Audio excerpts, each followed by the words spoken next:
So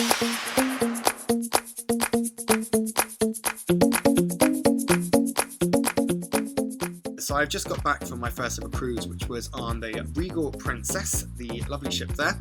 With Princess Cruises, it has space for about 5,000 people, including 1,500 staff, and that is the Captain Tim. Started in Monday in Germany. That is all I saw of it from my balcony view, nice sunset. And then we went on to Tallinn, Estonia, St. Petersburg in Russia, where you don't need a visa if you come on a cruise for a few days and do an excursion, which is really handy. To Helsinki, Stockholm, Copenhagen, and then Oslo. Is that 7? That's 7. Really actually a cool experience. I've written a whole post which you can click on there debunking some of kind of the myths and questions I had about cruising before I went. Originally the route starts Copenhagen to Copenhagen, but the cool thing about this ship is you can get off at a couple of different ports. So if you don't want to do the whole thing, that is an option as well. Pretty cool itinerary. The full cruise is 11 days with just 3 days at sea. Hectic itinerary, which for me is perfect. You know, you can really nail out a lot of city breaks in a short space of time, especially in this part of the world where it's really expensive. It works out quite well. I think I can see at the moment, so you need 2 people at least to go in there. You can get up to 4, and then they do a discount. So if you want to go on a quite cheap mate's holiday, I had a balcony room which was like this, which was very nice to sit on the balcony every day. But honestly, you're barely in the room. So if you wanted to just do an inside cabin, I think that's for 10 nights accommodation, all of your food and your transport, which means some of the most expensive cities in the world. Because Regal Princess goes pretty quickly, some of the port days are up to 12 hours. St. Petersburg was 2 days. So the first stop was Tallinn in Estonia, and as you can see, we parked just there, so a short walk from the old town. The old town is obviously one of the main draws of the city, and Alexander Nevsky Cathedral kind of stands in the middle and can be seen from most viewpoints. But beyond that, the actual old town square is beautiful, and there's lots of artists and great viewpoints and musicians playing around. So you really feel like you're stepping back to some kind of medieval world. But that's only one side to Tallinn. Obviously, Estonia is a constantly evolving country, really embracing e-residency and digital currency and evolution. So there's this whole creative side to Tallinn as well. You just have to go to the other side of the train station and you enter an area full of markets and old buildings that have been kind of regenerated and turned up into pop-up stores and bars and restaurants. And you just get a completely different flavour for the city, and it was a really nice second half of the day in port there. In my mind, that food would mean buffet after buffet after. Well, there was an amazing buffet which had a pastry shop 24 hours right in the middle cooking up fresh pastries. There's actually over 16 different places you can eat. Some are proper restaurants, some are just kind of snack bar, 2 ice cream shops, popcorn, pizza deck, burger grill, specialty steak restaurant, chef's table, wine and pairing room. Included in your prices, obviously the buffet, a lot of the external dining options, and as well 3 main dining rooms where you can either sit with other people, book your own table, specify time in advance or not. There's the chance to upgrade to the steak restaurant or the seafood restaurant, the Italian Sabatini's, which was by far my favourite. They had a dessert like this. The food really surprised me. In general, I was really blown away by the quality of food and the restaurants and the staff as well. This guy, Edgar, what a legend. He was our main waiter. You get a side waiter for the whole trip. So it's really cool. So we had 2 nights in St. Petersburg, and if you come on a cruise ship and book an excursion, you don't have to get a visa, which makes a huge difference. You can even take a train out to Moscow on a tour as well. But we stayed in St. Petersburg and got early entrance to the Hermitage Museum on our Princess Cruise excursion, and it was absolutely breathtaking to be in there before the crowds. There's over 3,000 pieces of art, but the actual building itself is just incredible. Obviously, being Russia, there's a bit of vodka and plenty of great food. And then next up, we went to visit the Petersburg Fortress, which was used for imprisoning political prisoners and just is stunning, as is much of the architecture in the city. We finally went and saw the Russian ballet, Swan Lake, which was just such a bucket list tick. On day 2, it was up bright and early, and we headed obviously the Grand Palace and Lower Park with fountains, which is just this huge palace outside the city, and definitely worth taking the time to visit. Heading back into St. Petersburg, we jumped on a canal boat cruise tour, which was actually a great way to see the city because there's so many waterways and little islands making up St. Petersburg before heading up to see Church of the Saviour and Spilled Blood, which again inside is just incredible. The architecture, the tiles and details are nuts, as was St. Isaac's Cathedral, which was our final stop in St. Petersburg. So a whistle-stop tour, but such a great introduction to Russia, and I cannot wait to go back.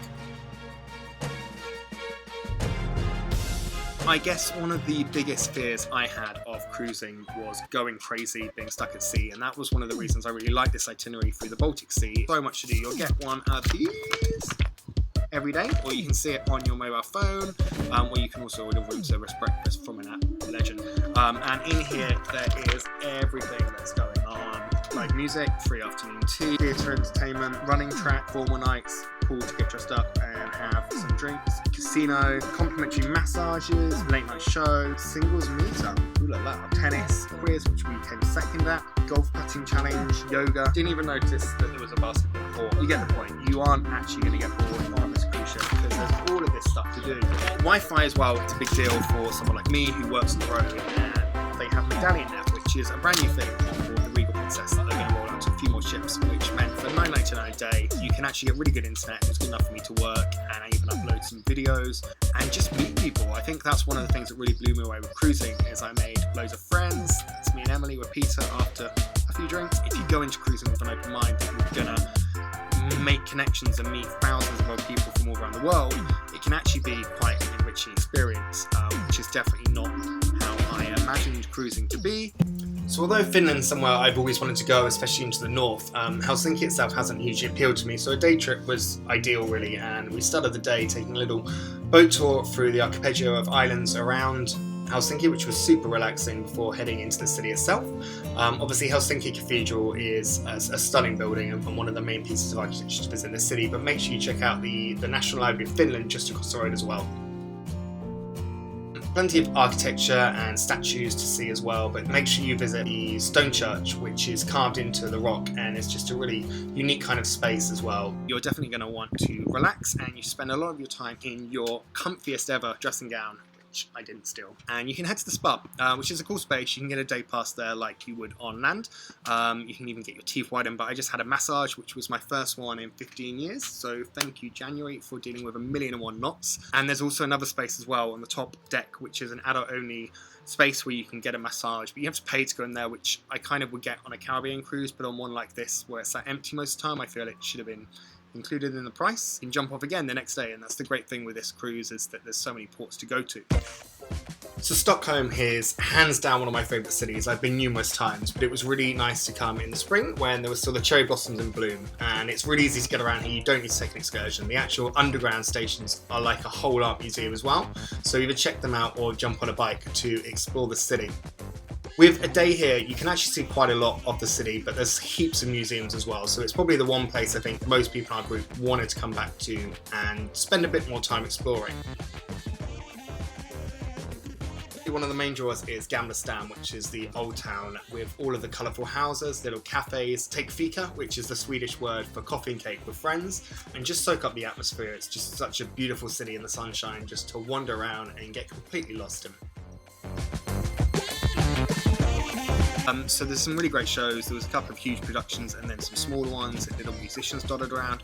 So it's a really cool way to kind of spend the evening for an hour or two, or you can go to the Princess Live Theatre, where there's different game shows that you'll see on TV and karaoke and a whole host of stuff going on, including us doing this to the early hours in Club 6, which is the nightclub, and yeah, there's a few stories from that. There's different bars as well. Some are in the atrium, some are at the front of the ship, some on the top deck.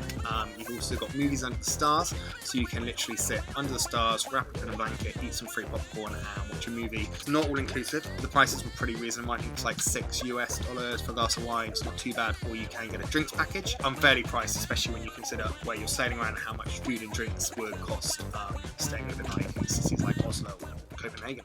So we hired some bikes from the Shorex team, which is definitely the best way to get around, but make sure you get them from a day, not a half day. There's the disappointing Little Mermaid. Copenhagen is just a cool city. It's really clean, it's really easy to explore by bike, and you can see the Royal Palace and Nyhavn, which is obviously the colourful main draw of the city, but also try and go off the beaten path to Christiania, which has become a bit of a tourist trap now, but is more of a separate enclave of the city. Tivoli Gardens is obviously one of the most famous things in Copenhagen, and I finally went and thought it was a bit overrated, so it's not how I spend my time on shore. I just walk around the canals and explore.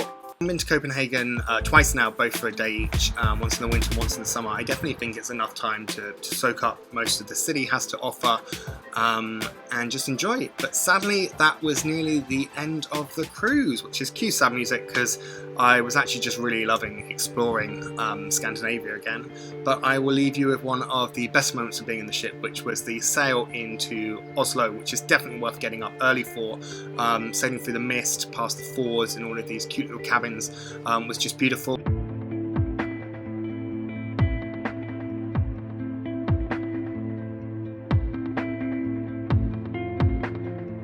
I personally wouldn't do a cruise to a lot of far-flung places, not beachy, because for me I'd just rather be in a beach resort, and not to somewhere with cultures I really want to get stuck into. But one of the great things about this cruise is obviously you're in Western cultures really, so you don't have to dig as deep to really get under the skin of a destination, which is hugely important for me as a traveller, and that's why this cruise is perfect to be my first ever cruise.